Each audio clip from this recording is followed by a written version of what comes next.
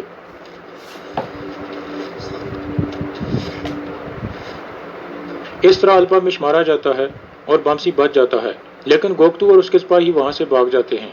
بامسی الپامش کی طرف دیکھ کر کہتا ہے، تم تو کام نہیں آ سکے لیکن تمہاری لاش ضرور کام آئے گی۔ پھر بامسی اس کی لاش کو گھسیٹ کر وہاں سے لے جانے لگتا ہے۔ دوسری طرف حکیم ارتو کہتا ہے، یہ دوا ان کو سانس لینے میں مدد کرے گی، لیکن ہمیں جلد سے جلد اس زہر کی دوا ڈھونڈنی ہوگی۔ اتنے میں سامسا اندر آ کر کہتا ہے، اسما اور بامسی کہیں نہیں ہے سردار۔ ارطغرل کہتا ہے، لازمی وہ اسما کے پیچھے گیا ہوگا۔ اس کے بعد ارطغرل مرکزی خیمے سے باہر آ جاتا ہے۔ اتنے میں بامسی الپامش کی لاش کو گھسیٹتے ہوئے وہاں پہنچ جاتا ہے۔